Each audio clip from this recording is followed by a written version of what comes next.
Salut tout le monde, j'espère que vous allez bien et aujourd'hui je vous retrouve pour une nouvelle vidéo que je suis très contente de faire. Je vais vous donner mon avis sur le film Ready Player One réalisé par Steven Spielberg et sorti le 28 mars. Je tiens à préciser que cette critique sera avec des spoilers car je ne peux pas parler de ce film sans spoiler un maximum. Donc voilà, c'est parti, bonne vidéo.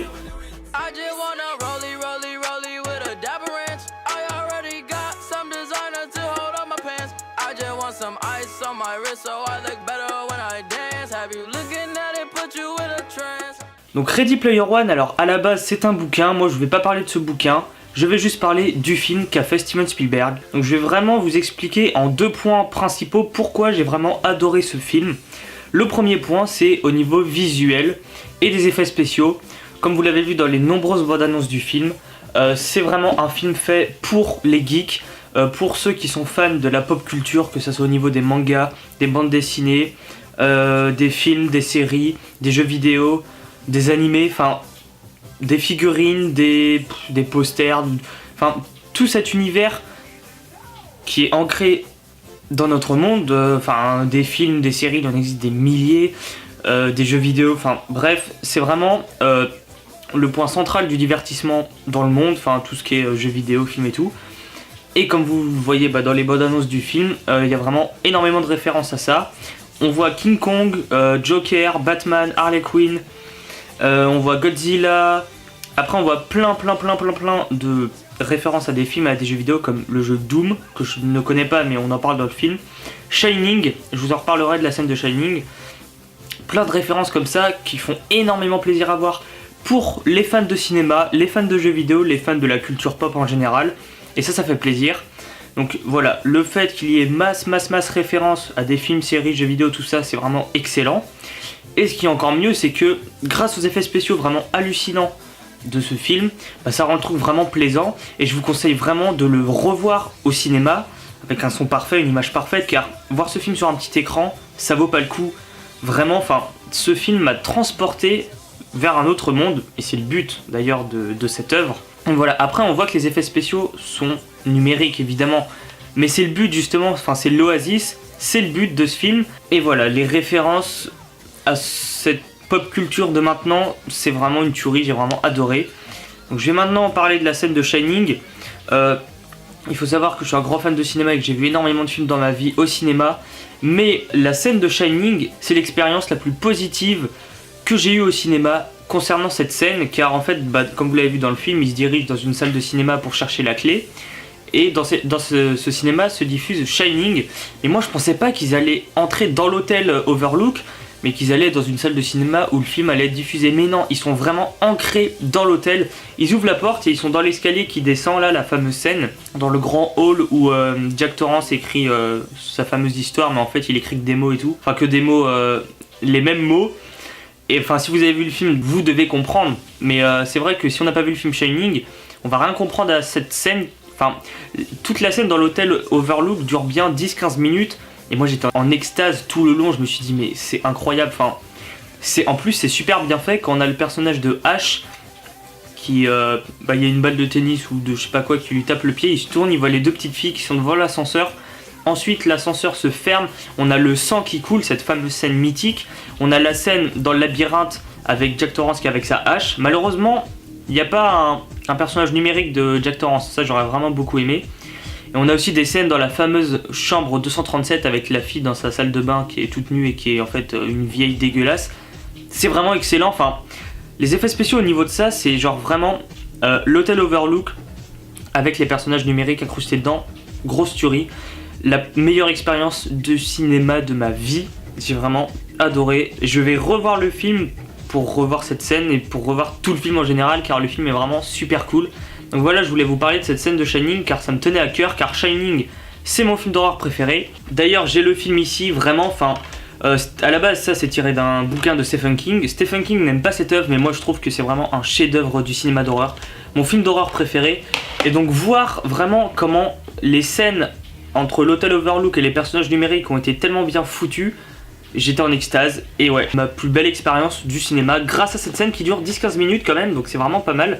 Moi j'ai cru que ça durait 5 minutes, mais non, on a peut-être 15 minutes dans l'hôtel Overlook et c'est vraiment une grosse tuerie. Donc voilà au niveau de ça, donc ça c'est le premier point, l'aspect référence au film, parce qu'on voit Freddy Krueger, on voit Jason Voorhees, Chucky pour les films d'horreur. On a la DeLorean, on a King Kong, on a Shining, enfin on a le Joker, on parle de Batman au début, on a vraiment énormément de références au cinéma et aux jeux vidéo. Alors les jeux vidéo, je pourrais pas vous citer des personnages car je ne connais pas trop, mais je sais que le gros bonhomme qu'on voit dans la bande-annonce, le gros robot métallique, je crois que ça, il fait partie d'un jeu vidéo. Et même la bataille finale, je crois que ça se passe sur une planète dans le jeu Doom. Donc voilà, je pense que ce film va beaucoup plaire à tous ceux qui sont fans de cette culture pop qui est vraiment super populaire en ce moment. Et une autre raison que j'ai notée sur mon portable, que j'ai noté en profondeur, c'est pourquoi j'adore ce film également, parce qu'il n'y a pas que la pop culture qui est vraiment très bien référencée dans ce film, il y a aussi le fait que ça parle de notre société de maintenant, c'est-à-dire cette société ultra connectée. Regardez, j'ai mon téléphone, il y a mon Mac, cette vidéo vous la regardez en ce moment sur YouTube, donc sur internet, donc ça prouve qu'on est vraiment tous ultra connectés, et ce film se passe dans le futur, donc en 2045, et en gros ce film veut clairement nous dire un message, en gros, faut pas qu'on fasse de conneries à vouloir trop aller créer des mondes virtuels avec les casques de réalité virtuelle qui se font en ce moment, en créant des robots, en créant tout ça, et il faut rester dans le monde réel parce que voilà, si on continue comme ça, ça sera comme dans le film, il y aura un monde parallèle, enfin un monde pas parallèle mais virtuel comme l'Oasis, et il y a des méchants qui vont vouloir s'approprier le jeu, qui vont vouloir régner dans ce monde comme dans le film. Et voilà, c'est vraiment la société de maintenant depuis quelques années, et encore dans le futur ça va encore plus évoluer, en bien ou en mal, ça c'est en fonction des gens d'avoir leur avis. Moi je pense que si on pousse trop dans la technologie, à un moment ça va péter et ça va être la merde. Et ce film nous le fait bien comprendre, il faut qu'on reste sur Terre, il faut qu'on reste dans le monde réel.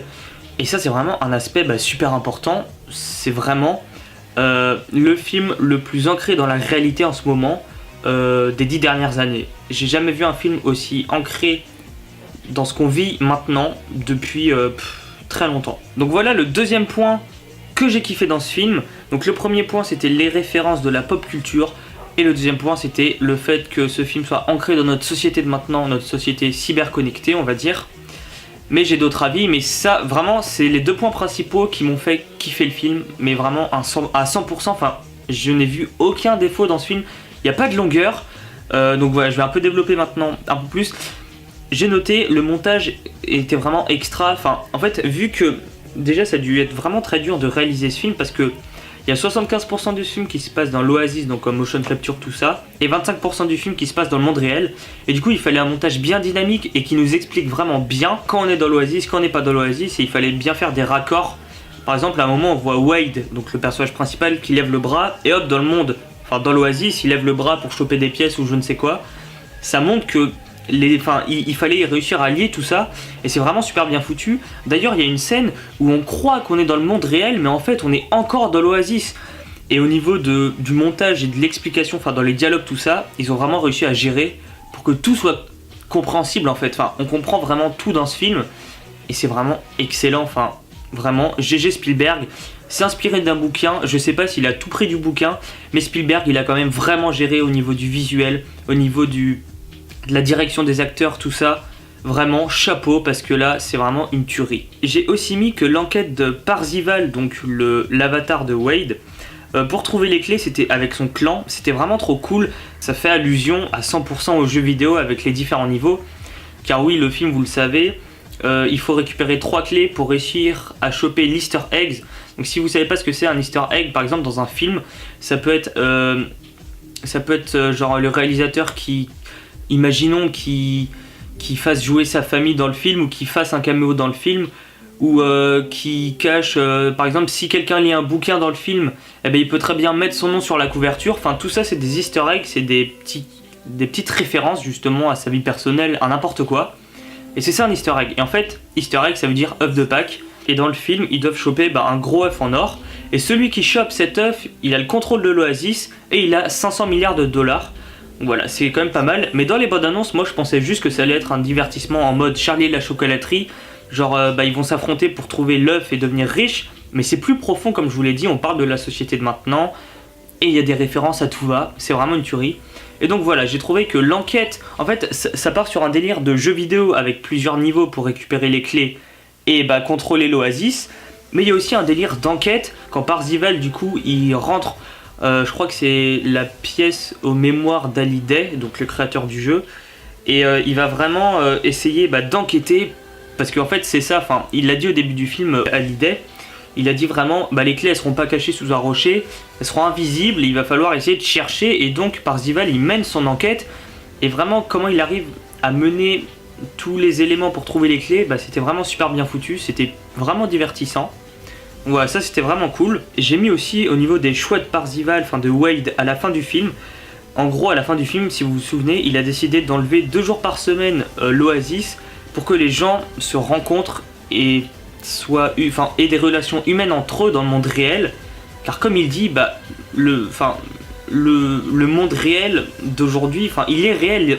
On n'a pas besoin de créer des jeux vidéo virtuels, tout ça, pour se sentir à l'aise. Enfin, je sais pas, le monde réel, c'est ce monde-là, c'est pas un autre monde. Et ça critique ça, enfin le film critique vraiment la société de maintenant, que si on part dans un délire trop loin dans le futur, bah il y aura plus de relations humaines quoi. Et c'est vraiment pour ça que je kiffe le film, enfin il a vraiment un message hyper intéressant et qui est décisif pour le futur du monde en fait. Enfin ça peut paraître con mais ça part vraiment loin, parce que si on part dans ce délire, dans 50 ou 100 ans, on sera tous sur nos smartphones, on se parlera plus, enfin tellement ça évolue, c'est vraiment un message super important. Et donc j'ai trouvé la décision de Wade de faire ça, d'enlever des jours pour bah, que les humains se rassemblent réellement, bah, c'est vraiment un super point et c'est ce qu'on devra faire dans le futur si ça nous arrive. Donc voilà pour ça, donc j'en ai principalement dit assez sur ce que je pense du film. Après au niveau du scénario, comme je vous l'ai dit, bah, c'est vraiment très bien développé, on comprend tout. Visuellement c'est vraiment super beau. Le méchant du film, j'en ai pas parlé, c'est le méchant de IOI, donc une entreprise bah, qui veut justement prendre le contrôle de l'Oasis, et ça serait vraiment dangereux vu que l'Oasis devient plus important que le monde réel. Et ouais, le méchant a vraiment du charisme, que ça soit en tant qu'acteur, enfin un vrai acteur, ou le personnage, l'avatar dans le jeu. D'ailleurs je crois que l'avatar dans le jeu, il a chopé un... Enfin je crois que son avatar dans le jeu c'est Superman, parce qu'on voit la petite mèche qui descend comme ça. Mais il a une carrure assez imposante, donc je pense que c'est Superman. Et l'homme de main qui est avec lui, le sort de mercenaire avec la tête de mort là qui est... sur son ventre, leur relation était vraiment cool. Et ouais, même la relation qu'avait Parzival avec son clan, enfin avec Ash, avec je sais plus le nom de la fille, alors qu'elle est super importante, Artemis.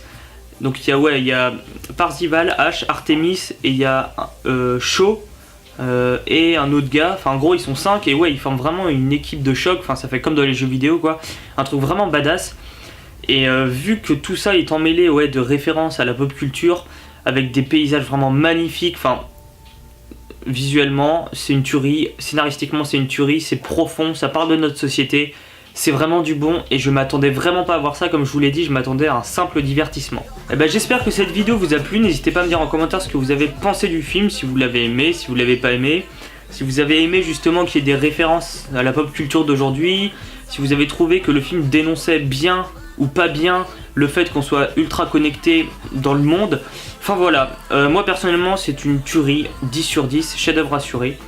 Je vous conseille d'aller le revoir personnellement, j'irai le revoir au cinéma car il faut le voir au cinéma parce que c'est vraiment visuellement incroyable et c'est une tuerie. Donc voilà, 10 sur 10. Tonton Spielberg, t'as vraiment géré, bravo, j'espère que le film marchera. Voilà, j'espère que cette critique vous a plu. Allez, salut tout le monde!